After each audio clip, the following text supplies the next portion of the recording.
నమస్తే అండి, welcome to cinema reviews. ఇవాళ వీడియోకి వచ్చేసరికి అయితేనేమో ద ఎసెన్స్ ఆఫ్ థండాల్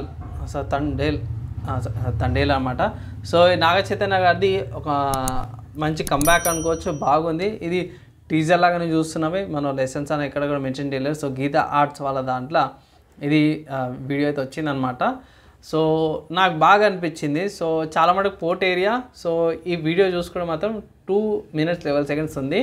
సో మనకి సముద్రం ఒడ్డున చేపలు పడతారు కదా, వాళ్ళ లైఫ్ గురించి ఉందనేసి అయితే ఈజీగా అనిపిస్తుంది, స్టార్టింగ్లో కనిపించేస్తుంది.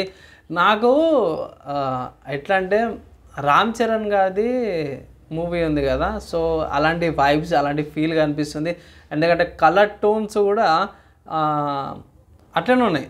సో గోల్డిష్ కలర్ లాంటి టింట్ లాంటి కలర్స్ ఉన్నాయి అన్నమాట. సో అలాంటి ఈ సినారియో కనిపిస్తుంది. కానీ ఇక్కడ విఎఫ్ఎక్స్ అయితే బాగానే విఎఫ్ఎక్స్ షార్ట్స్ బాగానే కనిపించినాయి నాకు. ఆ చేపలు వాటుకునే కాడ నాగ చైతన్య గారిది డిఫరెంట్ లుక్ వైబ్ అంతా బాగా అనిపించింది. సో అక్కడ నుంచి వెంటనే డైరెక్ట్ పాకిస్తాన్ జైల్లోకి వెళ్ళిపోతారు. సో ఇక్కడ మనం అంటాడు కదా, మేము వదిలేసిన దానికి మీరు తీసుకున్న అంత గర్వడితే మేము ఎంత ఉండాలనేసి ఒక డైలాగ్ వస్తుంది. ఆ డైలాగ్ కరెక్ట్ డెలివరీ బాగా చేసిండబ్బా.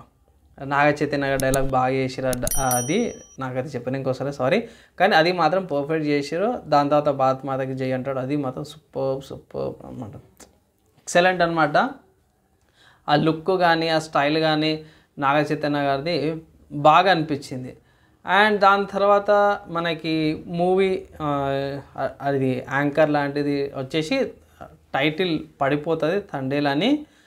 అండ్ ఎండింగ్లో మీకు సాయి పల్లవి గారిది సిలవెట్ లాంటి లుక్ వస్తుంది.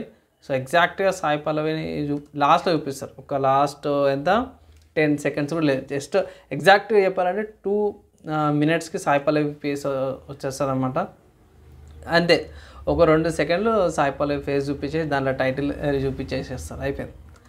సో నాకు తెలిసి నేను ఎక్స్పెక్ట్ చేసేది అంటే ఇది చూసిన కాడికి నేను చూసినది ఏంటంటే, ఒక ఫిషర్ మ్యాన్ ఉండు కదా, సో అతను చేపలు అతను అనుకోకుండా మేబీ ఈ పాకిస్తాన్ బార్డర్స్లోకి వెళ్ళడం వల్ల అతని పట్టుకొని క్యాప్చర్ చేసుకొని జైలు వేసారు. అతను అక్కడ నుంచి మన ఇండియాకి ఎట్లా వచ్చిందనేది ఉంటుంది ఏమో అని నేను అనుకుంటున్నా.